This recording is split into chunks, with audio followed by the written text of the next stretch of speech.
Hello guys, welcome back to my YouTube channel. I hope आप सब ठीक होंगे। हाल ही में एक न्यूज़ काफ़ी ज़्यादा वायरल हो रहा है। क्या सीटेट को पूरे राज्य में वैलिड कर दिया जाएगा? क्या जितने भी लोग प्राइवेट स्कूल में या फिर गवर्नमेंट स्कूल में पढ़ा रहे हैं उन्हें सीटेट पास करना अनिवार्य कर दिया जाएगा? तो क्या बिना सीटेट के हम प्राइवेट स्कूल में भी नहीं पढ़ा पाएंगे? तो इससे जुड़े तमाम सवाल हमारे दिमाग में चल रहे हैं। एक महीने पहले आपने देखा कि टेट और सीटेट को लेकर काफ़ी विवादें चल रही थी। वहीं मैं बात करूँ झारखंड की, तो झारखंड टेट और सीटेट को लेकर सुप्रीम कोर्ट में काफी विवाद चला और फाइनली सुप्रीम कोर्ट ने यह आदेश भी दे दिया था कि झारखंड में सीटेट इनवैलिड होगा। उसके बाद क्या हुआ कि अभी सीटेट को पूरे राज्य में वैलिड करना पड़ रहा है और पूरे देश में ऐसे बहुत से राज्य हैं जहां सीटेट इनवैलिड था। पर इस आदेश के बाद उन सभी राज्य जहां पे सीटेट को इनवैलिड कर दिया गया था, अब वहां फिर से सीटेट को वैलिड कर दिया जाएगा।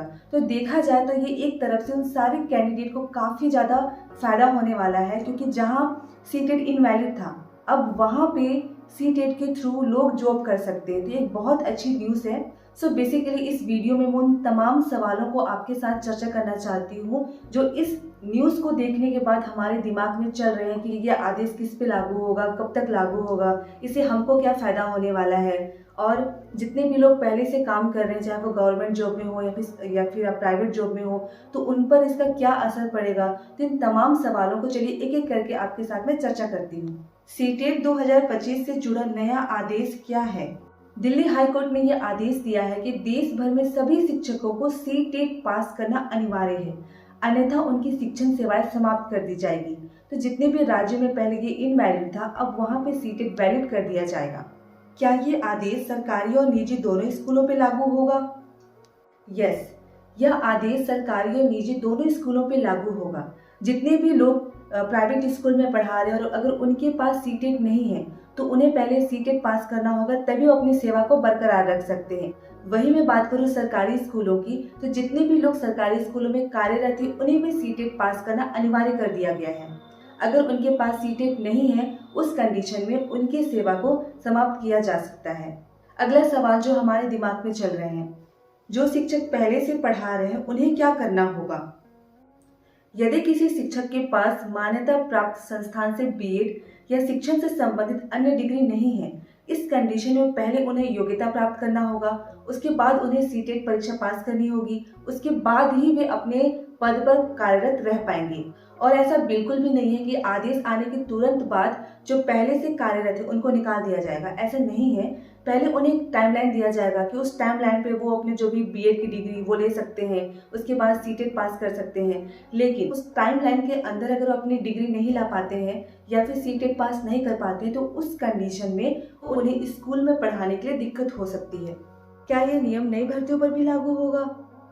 जी हाँ, आगामी जितने भी शिक्षक भर्ती होंगे उनमें सीटेट पास करना अनिवार्य है। अगर आप प्राइमरी स्कूल के लिए अप्लाई कर रहे हैं तो आपके पास पेपर 1 का होना बहुत ज़रूरी है, और वहीं अगर आप मिडिल स्कूल की अगर आप तैयारी कर रहे हैं तो आपके पास सीटेट का सेकेंड पेपर होना बहुत ज़रूरी है। अगर आपके पास सीटेट का सेकेंड पेपर नहीं है तो आप जितनी भी भर्तियाँ आगामी समय में होने वाली है उसके लिए आप एलिजिबल नहीं होंगे। चलिए बात करते हैं अगले सवाल की।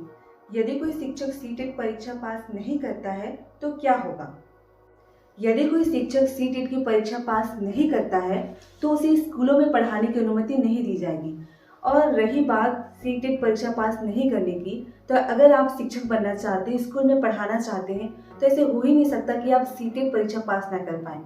हाँ, मानती हूँ कि सीटेट परीक्षा फर्स्ट अटेम्प्ट में आप पास नहीं कर सकते, बहुत लोगों से नहीं हो पाता, पर ऐसा नहीं कि आप उसे पास ही नहीं कर सकते।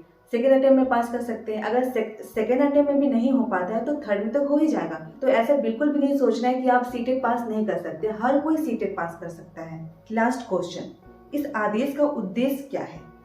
इस आदेश का मुख्य उद्देश्य ये है कि शिक्षा की गुणवत्ता में सुधार करना और केवल योग्य शिक्षकों को ही स्कूलों में पढ़ाने का अवसर देना। इस वीडियो में मैंने कुछ ही सवालों को आपके सामने रखा है, लेकिन अगर आपके मन में इस आदेश को लेकर के कुछ और सवाल चल रही हैं तो प्लीज़ आप कमेंट करके बताना कि आपके मन में कौन से सवाल चल रहे हैं, ताकि मैं नेक्स्ट वीडियो पे उस सवाल पे आपके साथ चर्चा कर सकूं। और इसी तरह की इन्फॉर्मेशन के लिए जुड़े रहिए मेरे चैनल के साथ। Thank you for watching.